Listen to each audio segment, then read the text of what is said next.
दवा तो सारी बाहर निकल आई, अगर पेट में नहीं रही तो फायदा कैसे करेगी? आई, एक काम कीजिए, पापा को तीसरी खुराक भी अभी दे दीजिए। हाँ, मैं शाम को साई से और दवाई ले आऊंगा। हाँ, पानी ले, ये भी ले लीजिए।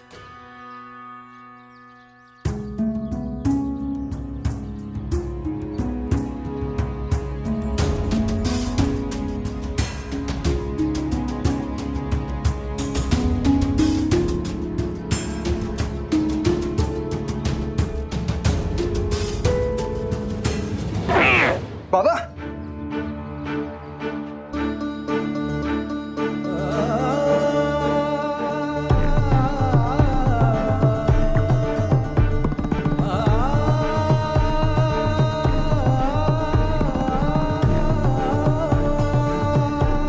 हे भगवान, ये दवा भी नहीं खा पाए, अब बुखार कैसे उतरेगा? आप लेट जाइए।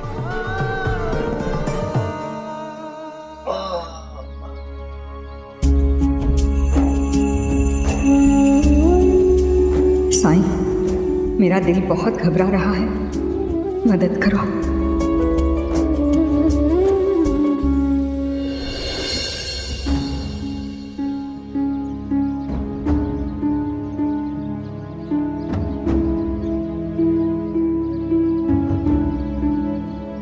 तुम सब मेरी कुछ ज्यादा ही चिंता कर रहे हो। पाटिल जी,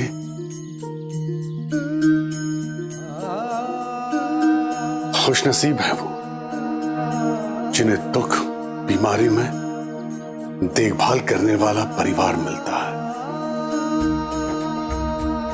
ठीक कहा साईं। साईं, इनकी बीमारी ठीक ही नहीं हो रही है, ये दवा भी नहीं खा पा रहे हैं। भाई साहब, मैंने इनके लिए एक काढ़ा बनाया है, थोड़ी थोड़ी देर में इन्हें देती रहना, बुखार बढ़ेगा नहीं।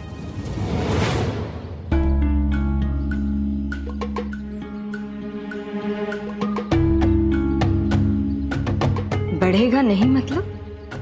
क्या बुखार कम भी नहीं होगा? और ये दवाई क्यों नहीं खा पा रहे हैं?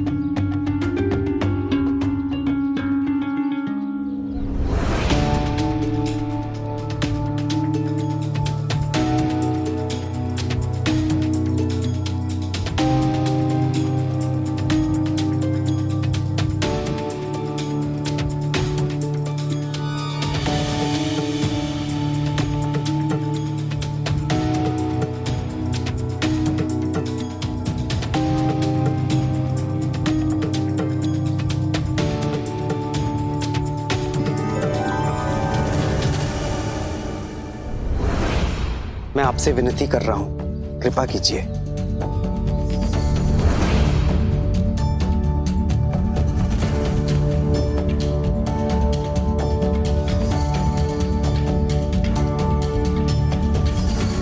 साईं,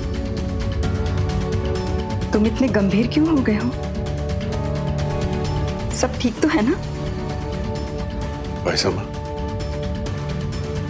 पाटिल जी को जो हुआ है उसका इलाज दवा से नहीं हो सकता।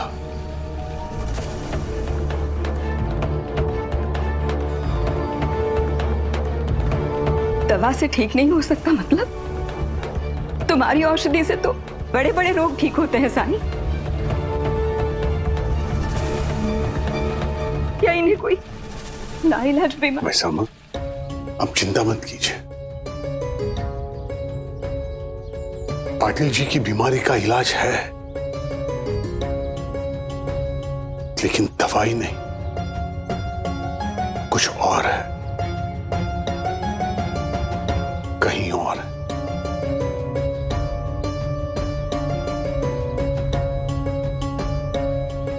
सब ठीक हो जाएगा भाई साहब, आप चिंता मत कीजिए।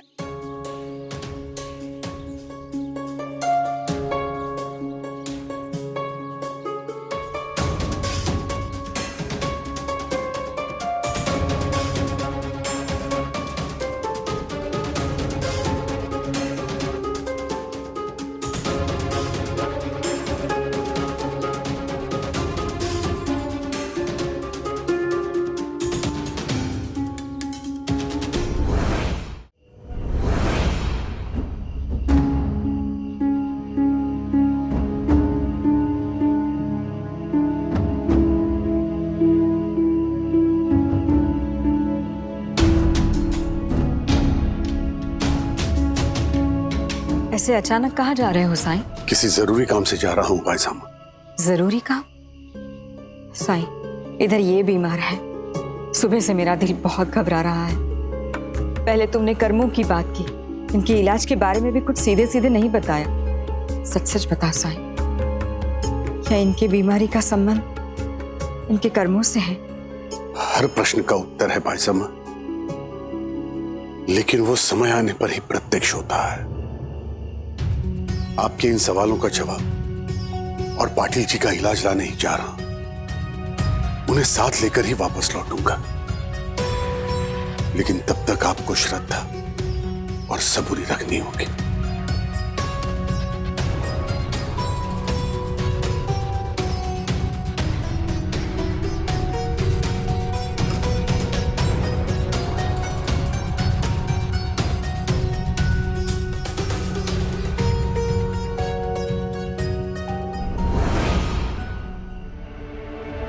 तुमको जो बोलूं उसका ध्यान रखना और ये रखना।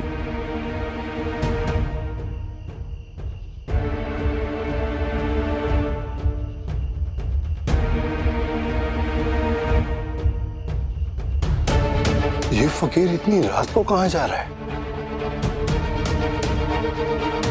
सरकार को चलकर बताता हूं।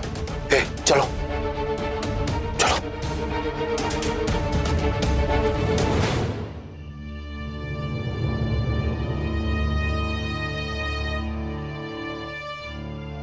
पकड़ रोक।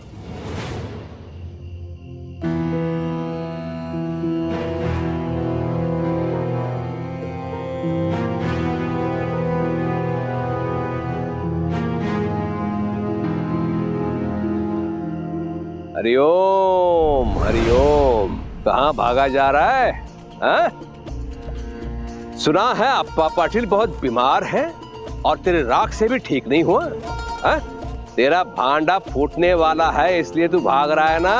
हा? और सुन, मैं ये भी जानता हूँ तू कभी वापिस नहीं आएगा।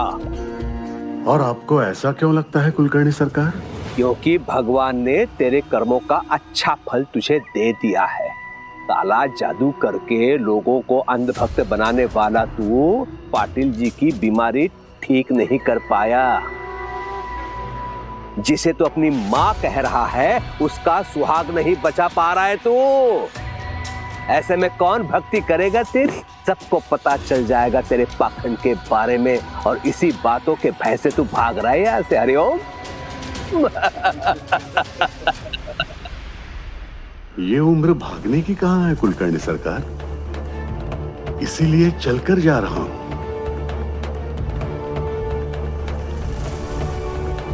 और क्यों जा रहा हूं ये भी आपको जल्दी ही पता चल जाएगा।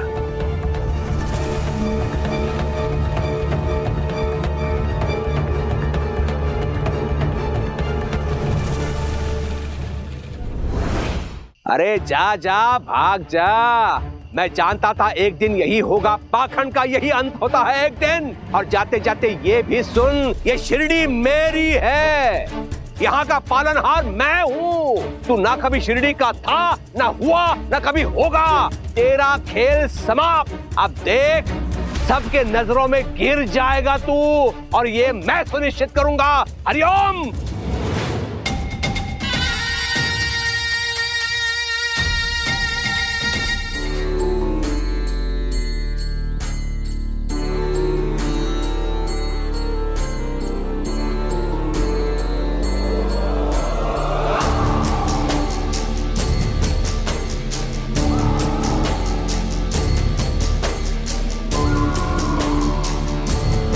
कल वो आप लोगों का फकीर मिला था मुझे, दुम दबा के भाग रहा था। कह रहा था कि अप्पा पाटिल के रोग का उसके पास कोई उपचार नहीं है, इसलिए वो भाग गया। हरिओम। ये झूठ है। साईं इनका इलाज लाने गया है। कितने अंधे हो गए हो तुम सबके सब। अरे काला जादू नहीं चला तो बहाना बना के चला गया वो अप्पा पाटिल को मरता छोड़। प्रतीक्षा करना छोड़ो उसकी। पाटिल जी के रोग का उपचार है मेरे पास, नहीं तो नगर के अस्पताल में ले जाओ उन्हें। अपनी अंधभक्ति के चक्कर में अपने पति की बलि चढ़ा रही हो तुम बाइजा का। ना हमारी भक्ति अंधी है और ना ही हमारा विश्वास। साई हमारे लिए ईश्वर का रूप है और वो हर कष्ट से हमें उबार लेते हैं, हर बार। तो तुम्हारा ईश्वर भाग क्यों गया? लाइलाज बीमारियां भी दूर कर देता है ना चमत्कार से। तो इस बार अप्पा पाटिल का बुखार क्यों नहीं ठीक कर पाया तुम्हारा वो फकीर? उसके इलाज के लिए उसे बाहर जाना क्यों पड़ा? बताओ, उत्तर दो। उत्तर तो साईं ही आके देंगे। उत्तर साईं नहीं, मैं देता हूं। पाटिल जी का रोग भयंकर है। हाँ, सब कुछ जान चुका हूं मैं। अंग्रेजी में इसे निमोनिया कहते हैं, निमोनिया। क्या? इस रोग में व्यक्ति का मृत्यु भी हो जाता है। हाँ, राख या काले जादू से ये रोग ठीक नहीं होता, लेकिन इसका उपचार मेरे पास है। पाटिल जी के लिए मैं औषधि लेकर आया हूं। दे। ये लो, इसके सेवन से पाटिल जी 2 दिन में ठीक हो जाएंगे। लो, उस फकीर का इंतजार करती रहोगी तो बीमारी और बढ़ेगी और फिर उसे कोई ठीक नहीं कर पाएगा। बस सरकार,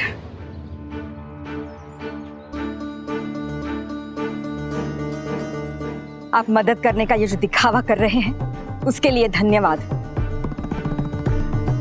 लेकिन मुझे मेरे बेटे पर पूरा भरोसा है और उसके खिलाफ एक शब्द नहीं सुनूंगी मैं। ये एक माँ का विश्वास है कि उसका बेटा लौटेगा इनका इलाज लेकर। कब लौटेगा? जब पाटिल जी नहीं रहेंगे तब।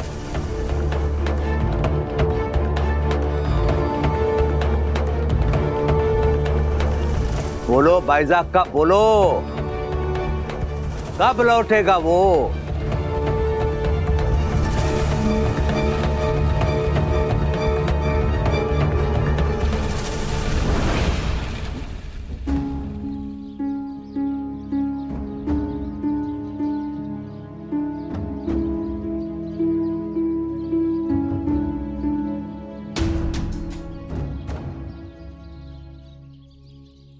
ये हाथी, घोड़े, प्यादे, सब मोहरों की अपनी अपनी भूमिका है। सबका अपना अपना महत्व है इस खेल में। लेकिन इन शायद मोहरों को लग रहा होगा कि ये नियमों से बंधे हुए हैं और इनका कोई बस नहीं चलता है। जैसे इंसान को महसूस होता है कि उसका जीवन उसके हाथों में नहीं है, और जैसे कि उसे मजबूर किया गया हो कि जो चीजें उसके नियंत्रण में नहीं है वो उनका भी अंजाम भुगते हैं।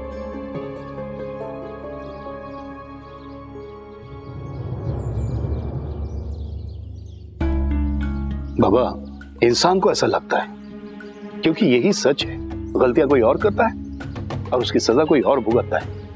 यही चलन है। शुरू करो। इंसान ऐसी सोच के साथ भी जीवन बिता सकता है, लेकिन जो ऐसे जीता है उसे मायूसी और नकारात्मकता के सिवा और कुछ नहीं मिलता है।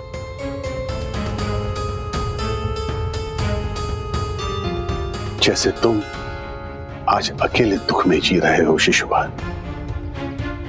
क्या तुम सुखी हो अपने जीवन से?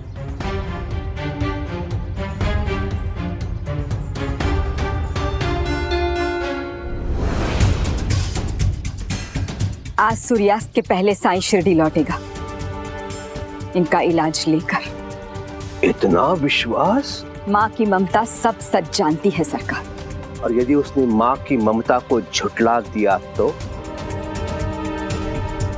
कहीं ऐसा ना हो बाइजा का कि माँ की ममता एक पत्नी को उसके कर्तव्य से विमुख कर दे।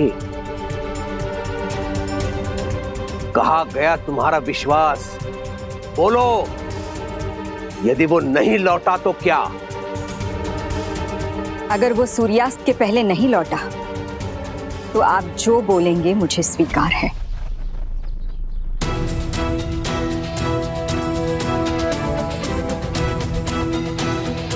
लेकिन मैं जानती हूं कि वो लौटेगा, जरूर लौटेगा।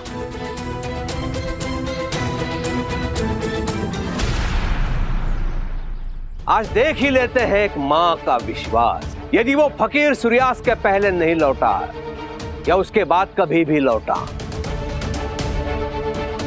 तो बाइजा अक्का स्वयं उसे शिरडी छोड़कर चले जाने के लिए कहेगी, हमेशा हमेशा के लिए।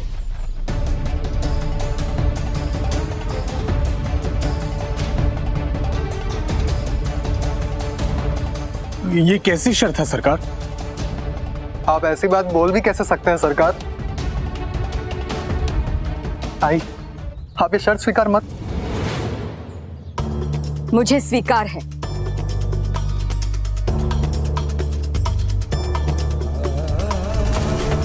ये आप क्या कह रही हैं बाईजाक का?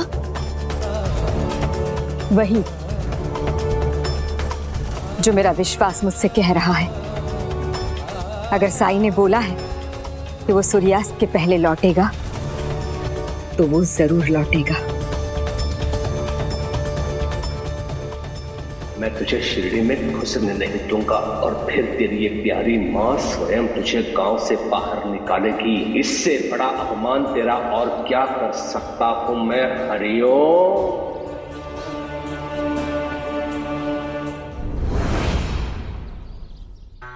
मेरे पास और चारा ही क्या है, आप बताइए।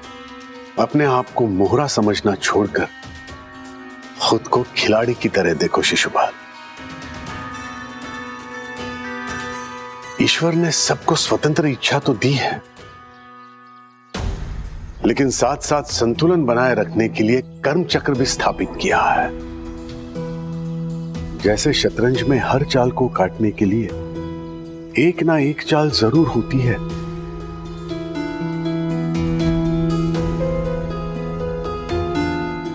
शिशुपाल, जैसे तुमने घोड़े से मेरा प्यादा मार तो दिया, लेकिन यह ध्यान नहीं दिया कि तुम्हारा घोड़ा अब मेरे हाथी के निशाने पे आ गया है।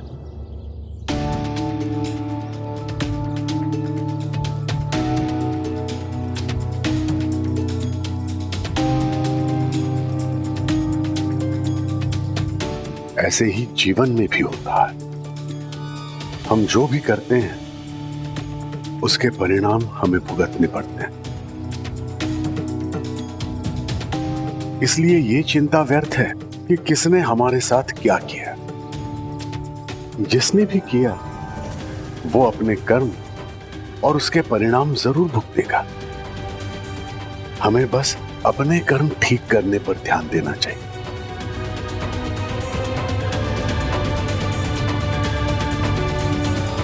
शह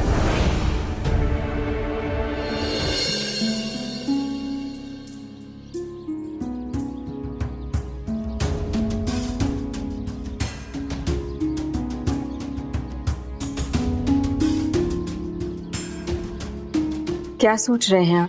मैंने हमेशा कोशिश की है साईं की शिक्षाओं का पालन करूं, लेकिन जाने अनजाने मुझसे कुछ गलतियां हो गई होंगी। जब ये गलतियां हुई होंगी तब साईं हमारे जीवन में नहीं थे, या फिर उसके बाद पता नहीं, और उसमें से किसी गलती का परिणाम होगा जो आज मैं इतना बीमार हूं। जब से इन्हें कर्म वाली बात बताई है, इनकी हालत और बिगड़ती जा रही है। मुझे इन्हें बताना ही नहीं चाहिए था।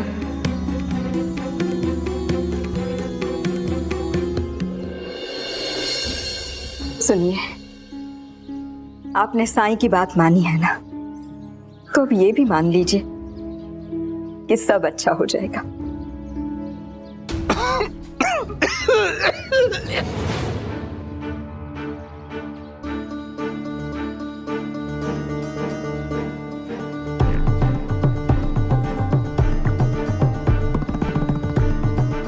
क्या हुआ बाबा? पापा क्या चाहिए आपको, मुझे बताइए।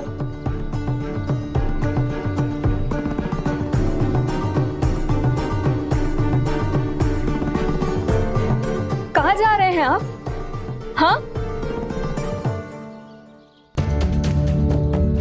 रुकिए बाबा, इस हालत में कहाँ जा रहे हैं आप? द्वारका माई। लेकिन बाबा आपकी हालत कहीं जाने लायक नहीं है। तात्या, इन्हें द्वारका माई ही ले चलते हैं। लेकिन साई अब तक लौटे नहीं है। तो क्या हुआ? वो मेरे बेटे का घर है, उसका एहसास हमेशा रहता है वहां। मुझे यकीन है द्वारका माई जाकर इन्हें थोड़ा आराम जरूर मिलेगा। चलिए, संभाल के आइए।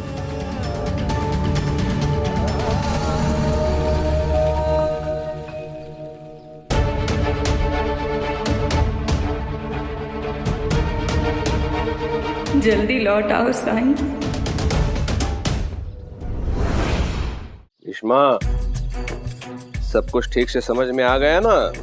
जी सरकार, मैं सब समझ गया हूँ, कोई गलती नहीं होगी। शाबाश।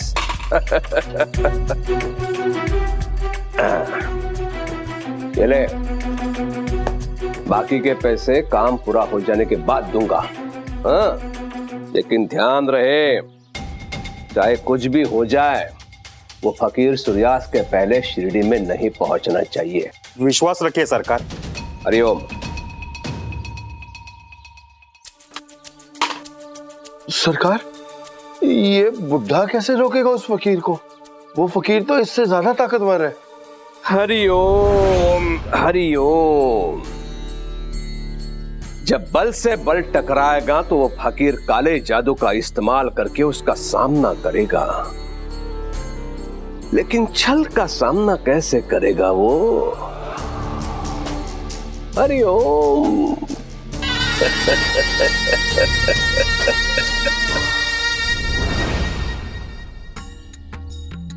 शिशुपाल, चलने में कोई दिक्कत तो नहीं है ना? नहीं बाबा, आज तो कमाल हो गया।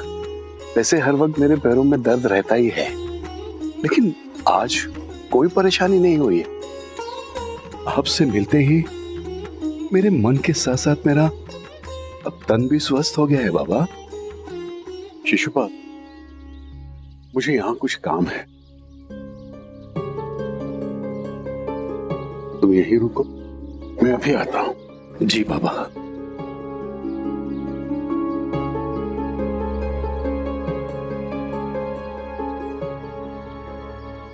सुनिए,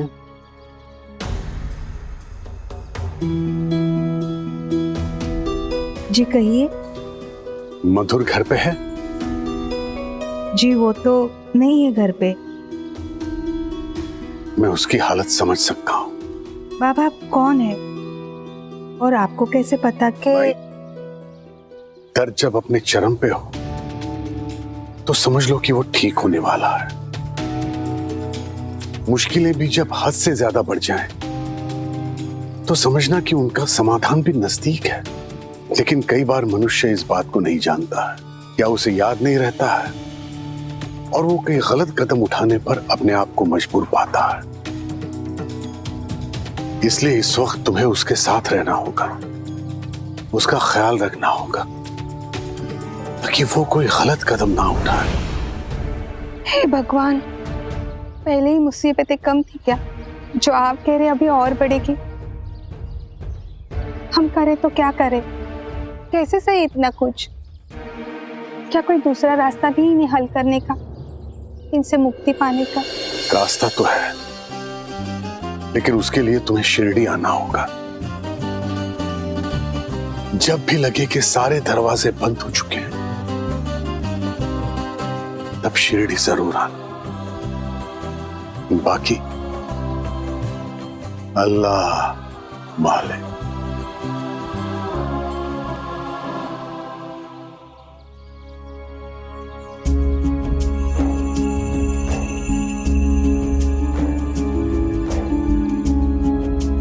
कौन थी बाबा वो?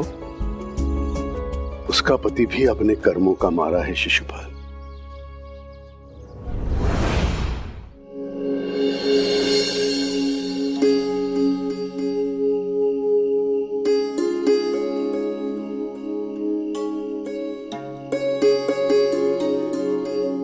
बाजी आजोबा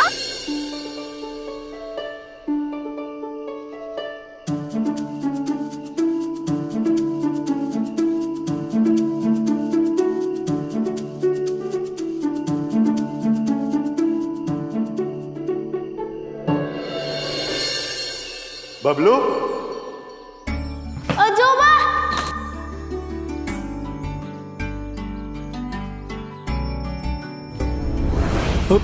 बबलू, कैसा है तू? कहाँ चला गया था तू? तेरे बिना मैं बहुत अकेला हो गया था बेटा। साईं, तुमने क्या मुझे सिर्फ मिठाई बनाने के लिए रोका है? और किसके लिए बनवा रहे हो ये लड्डू? शिशुपाल के लिए। उसे बहुत पसंद है, आप साथ लेती जाना। और पायजामा, यहां शतरंज रखा है, इसे भी लेके जाना। शिशुपाल को शतरंज खेलना बहुत अच्छा लगता है। पाटिल जी से कहना कि अगर उनकी तबीयत ठीक हो तो शिशुपाल के साथ शतरंज खेलें। और वहां उस टोकरी में शिशुपाल की पसंद की सब्जियां रखी हैं, उन्हें बना देना।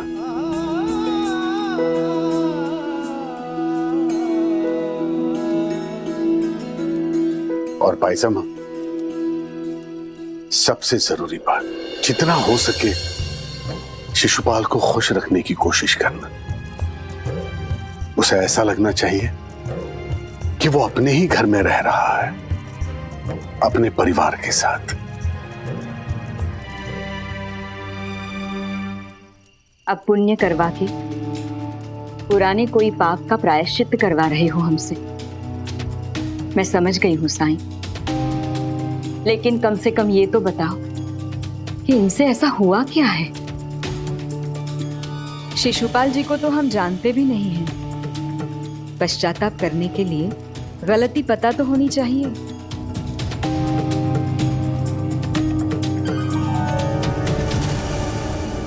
पायजामा,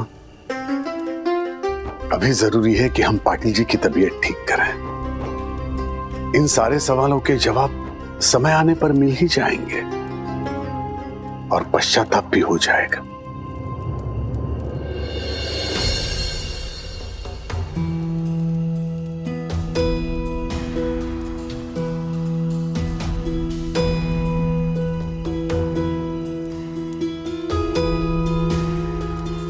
पायजामा, आप लड्डू बनाइए, मैं अभी आता हूं।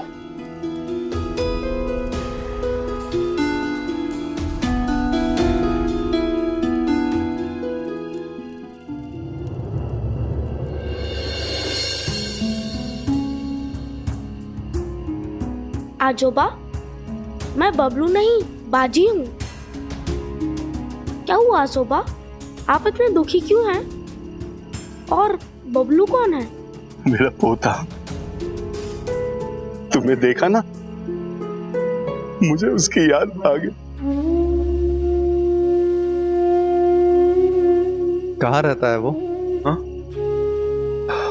मैं थोड़ा थक गया हूँ लंबे सफर से ना, थोड़ा आराम करना चाहता हूँ। आइए।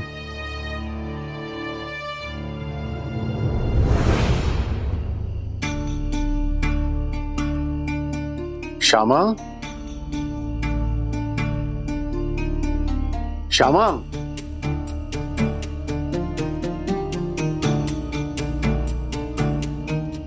जी साईं। मैं आज ही शिरडी के बाहर निकलना होगा। समय बहुत कम है और काम बहुत जरूरी। जी साईं, लेकिन काम क्या है? वाकोड़ी के बाजार के पास एक शनि मंदिर है। उसके थोड़ा आगे चौक से सीधा जाओगे तो एक घर है।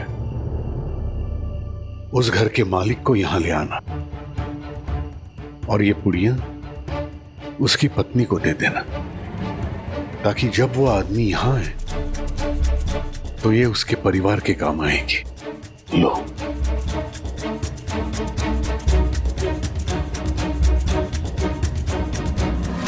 क्या कोई बड़ी समस्या है उन लोगों की साईं? सब तुम पर निर्भर करता है श्यामा। अगर परसों सूर्यास्त होने से पहले तुम वहां पहुंच गए तो सरस, नहीं तो अल्लाह मालिक।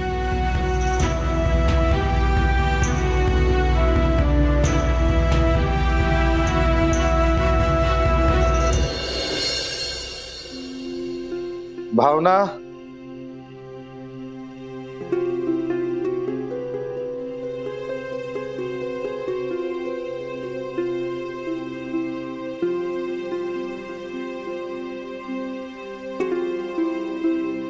क्या कहा वकील ने? मना कर दिया।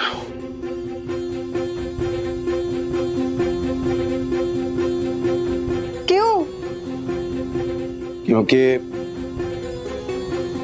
केस जीतना मुश्किल है, इसीलिए वो मेरे लिए नहीं लड़ेंगे। भावना, मुझे कुछ समझ में नहीं आ रहा, कोई रास्ता नहीं दिखाई दे रहा है।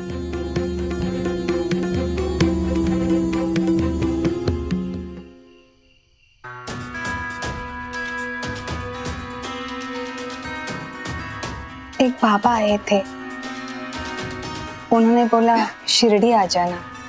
शिरडी? दिखते कैसे थे? फकीर जैसे थे, सफेद दाढ़ी मूछ, कफनी पहनी थी, बुजुर्ग थे, लेकिन उनके चेहरे पे अलौकिक तेज था। मथुर?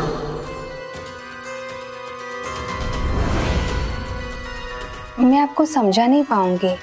बिल्कुल ऐसे एक फकीर मुझे भी आज मिले थे, उन्होंने मुझसे भी शिरडी आने के लिए कहा था। जब उन्होंने शिरडी आने के लिए कहा है तो चलते हैं ना। कैसे जा सकते हैं? यहाँ अदालत में पेशियां होंगी और ऊपर से मेरे ऊपर लगे हुए दब्बे को मिटाना भी है। बस एक बार भगवान बचा ले इस मुसीबत से। मेरी बेटी की शादी ठीक से हो जाए और मुझे कुछ नहीं चाहिए। मुझे किसी फकीर या शिरडी से क्या लेना देना, कोई मतलब नहीं है। मधुर जी,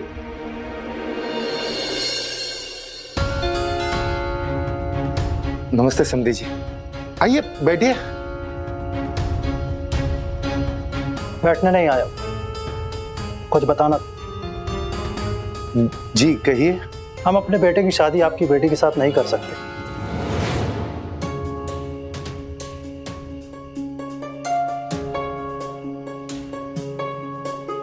ये आप क्या कह रहे हैं समधी जी? आप पर गमन के इतने बड़े आरोप लगे हैं, आपके साथ रिश्ता करने से हमारी इज्जत पे भी दाग लगेंगे। समधी जी, मैं बेकसूर हूँ। आप अपनी बेटी के लिए कोई दूसरा लड़का ढूंढ लीजिए। चलते हैं। समधी जी सुन।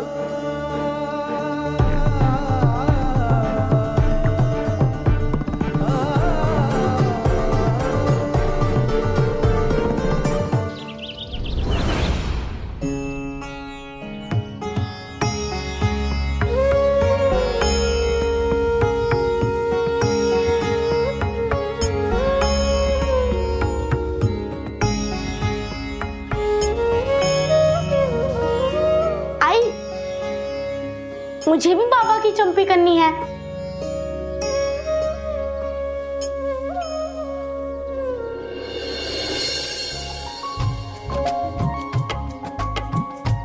क्या देख रहे हो बबलू? आई को देख रहा हूँ और उनसे सीख रहा हूँ। बेटा, सीखने का सबसे अच्छा तरीका है उस काम को करके देखना। आ जाओ। लेकिन आपकी चंपी तो हो गई। तेरे बाबा की चंपी तो हो गई, लेकिन तेरे बाबा की चंपी अभी बाकी है। चल आजा, मेरी थकान उतार दे तो आजा।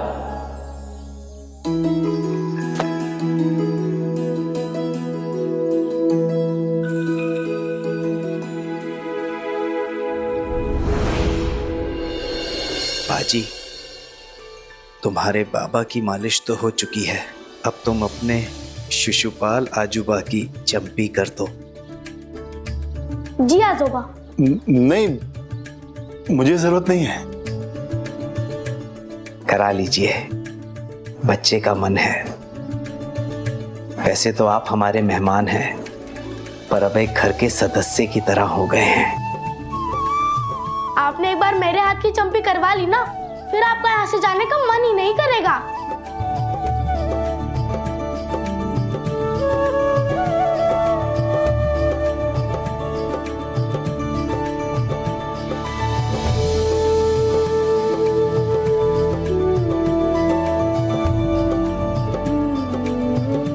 इस बच्चे को देखकर मुझे अपने पोते की याद आती है साईं। पता नहीं मेरा परिवार कहाँ है, कैसा है।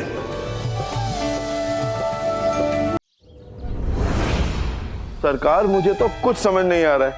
मैंने अपनी ओर से पूरी जासूसी की है, लेकिन वो आदमी जो उस फकीर के साथ आया है वो कोई व्यापारी है और उसका अप्पा पाटिल के खानदान के साथ दूर दूर तक कोई रिश्ता नहीं है। और वो दोनों बुड्ढे, वो तो हमेशा खांसते रहते हैं। ऐसे ही खांसते वो सरकार। मुझे तो लगता है उस फकीर ने दोनों बीमारों को एक साथ इसलिए रखा है ताकि एक दूसरे का साथ दे सके, उनका मन लगा रहे, इसीलिए। लेकिन ये आदमी है कौन? हाँ? कोई बड़ा रईस खानदानी व्यापारी है क्या? नहीं सरकार, ऐसा कुछ भी नहीं है। मैंने तो यह भी सुना है कि पिछले कुछ समय से वो काम काज पे ध्यान भी नहीं दे रहा है। क्या कमाता होगा, क्या ही बचाता होगा। और तो और सरकार, कपड़ों से भी बहुत मामूली लगता है वो। ऐसे व्यक्ति से मुझे क्या लाभ? ऐसे लोगों को मुंह नहीं लगाता मैं। तो क्या आप उस पर नजर नहीं रखनी? नहीं, कोई फायदा नहीं है। हाँ, लेकिन उसके बारे में कोई महत्वपूर्ण बात पता चले तो मुझे आकर खबर कर देना। हरिओम। जी सरकार।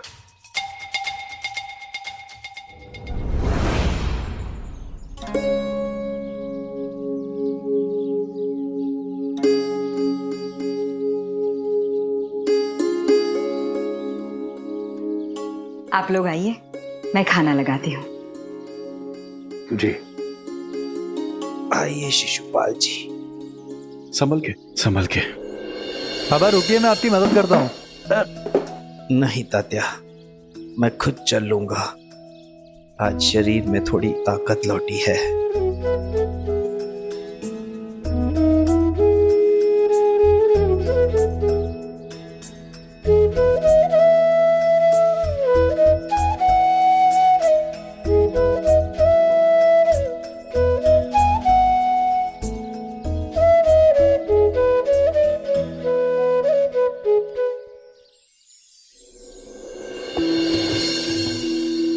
अरे वाह, ये तो कमाल हो गया। सारी चीजें मेरी बसंत की बनी है। साईं ने बताया था। साईं को तो मैं जानता भी नहीं था जब वो मेरे पास आए थे, और उन्हें मेरे बारे में सब कुछ पता है। साईं सब जानता है, सबको जानता है। किसी का भी भूत और भविष्य उससे छुपा नहीं है। किसके मन में क्या दुख है, कौन क्या सोच रहा है, साईं किसी से भी अनजान नहीं। हमें उसके तरीके थोड़े अजीब लगते हैं, लेकिन उसके हर बोल में, हर श्वास में, हर कर्म में, हर दृष्टि में किसी ना किसी का उद्धार निहित है। शिशुपाल जी, आप इसे अपना ही घर समझिए और हम सबको अपना परिवार। इसलिए कोई संकोच मत कीजिए। आपको जब भी कुछ भी खाने का मन हो, अपना परिवार समझकर हमें कह दीजिए। चलिए खाना शुरू कीजिए। जी।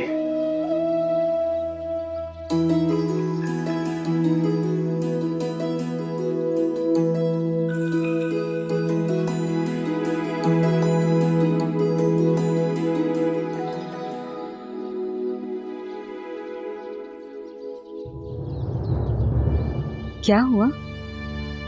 खाने में कुछ कमी है? नहीं, वो इतने दिनों से बाहर का खरीद कर खाता रहा हूं ना। आज अरसे बाद लग रहा है कि मैं तो घर के बने हुए खाने का स्वाद ही भूल गया था। धन्यवाद बहनी।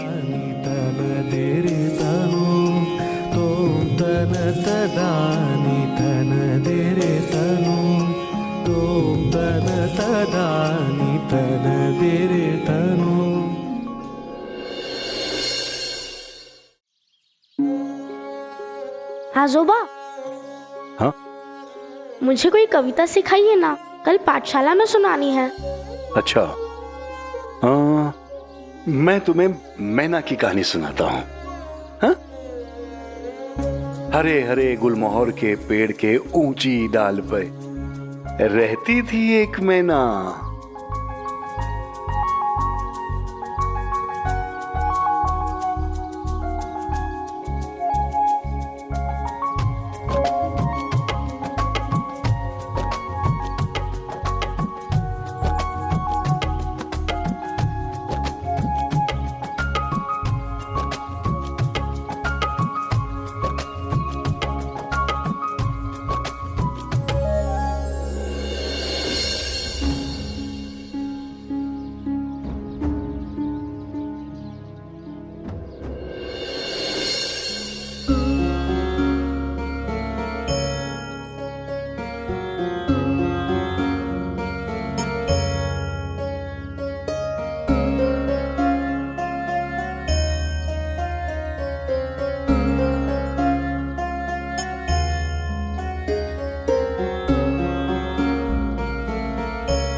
शिशुपाल जी बाबा।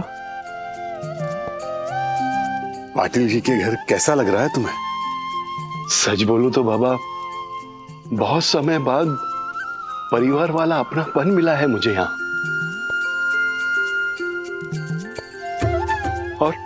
और बाजी में तो मुझे अपना बबलू नजर आता है।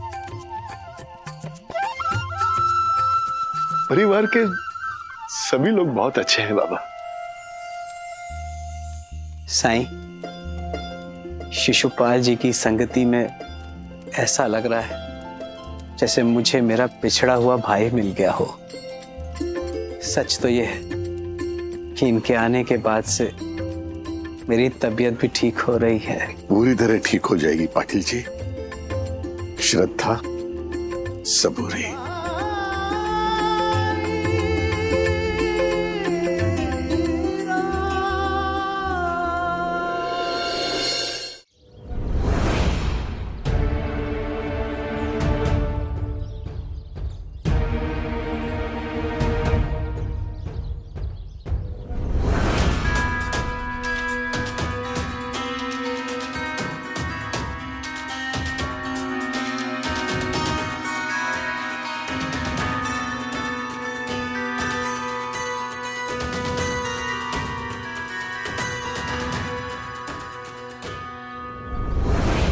हमने हर बार यही तो देखा है, आपने हमेशा अपने काम को अपने परिवार से ज्यादा महत्व दिया। परिवार में जब भी कोई समस्या आती थी आप नहीं होते, कोई ना कोई बहाना ही बनाते। आज जब इतनी बड़ी विपदा आई है तब भी आप वही बोल रहे हैं। नफरत है मुझे आपसे, आपके इस घर से और आपकी दी हुई हर चीज से। आज मैं आपसे सारे रिश्ते तोड़ता हूं और आपका ये घर छोड़कर जा रहा हूं अपने परिवार के साथ।